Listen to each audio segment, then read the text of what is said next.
Hey guys, welcome back to Chef Monica's Kitchen. I'm going to show you today a super simple sorbet. Say that 3 times fast. Super simple sorbet, super simple sorbet, see, I can't do it. So easy, even a caveman could do it. Except that cavemen didn't have freezers, so that's irrelevant. Anyhow, They have ice.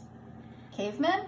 Well, if they lived in like the Bering Straits, sure, okay. They probably didn't have fruit though, so there's that. So you're going to start off with 1 cup of whatever your favorite fruit is. I'm doing strawberry today, but you could use peaches, you could use apples, you could use banana, you could use melon, you could use pineapple, whatever the heck you Just like. name all the fruits. I don't think I can. We don't have enough time. To that, we're going to add a little bit of lemon juice, about a tablespoon of lemon juice, and about a teaspoon of vanilla.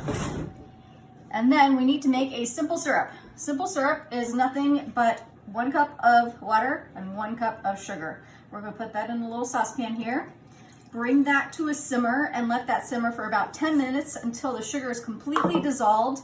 And this is all basically just kind of thick and viscous, almost like maple syrup would be. And then we'll come back to it. Okie dokie, so we have our simple syrup. Now, word of caution, hot melted sugar is the most dangerous thing on the planet. If you get this on any of your skin, you will forever regret being human.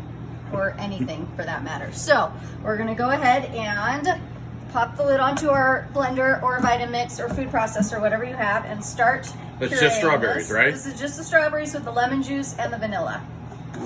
And very carefully, I'm gonna slowly add in, once this is pureed down a little, the simple syrup. Very, very, very carefully.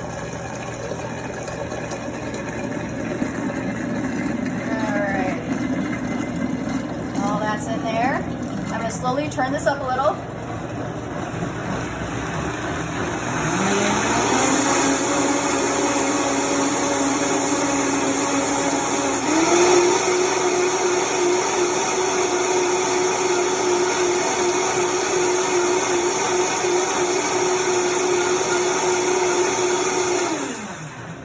All right, so now at this point, we can do one of 2 things. If you have a pretty good blender that'll really puree things up and you don't have a lot of seeds in there, you can throw it straight into a metal bowl. Otherwise, you may want to strain it out and get those seeds out of there so you don't get them stuck in your teeth as you're eating the sorbet, because I don't really like that texture. So this, however, did a pretty good job. And I don't actually even use a ice cream machine. You don't need to have an ice cream machine. It just takes up a ton of space. I was going to say a different word, but I won't say that word. Takes up too much space and it's a bear to clean. So all I do is pour the sorbet into a metal bowl, and then we'll stick this into our freezer. And roughly every 30 minutes or so, we're going to stir it. We'll do that for about 3 hours or so. The reason I'm doing that is so that I can make sure that crystals don't form in there and it doesn't get gritty. And it has that nice sorbet mouthfeel. So we'll stick this in the freezer and I'll check back in periodically and show you what it's supposed to look like when it's done. So as you can see around the edges here, it's kind of starting to solidify, which is exactly what I'm looking for. This is like the 2nd time I've stirred it. So I'm basically just going to continue every time I come in here and kind of scrape down the sides and stir it in.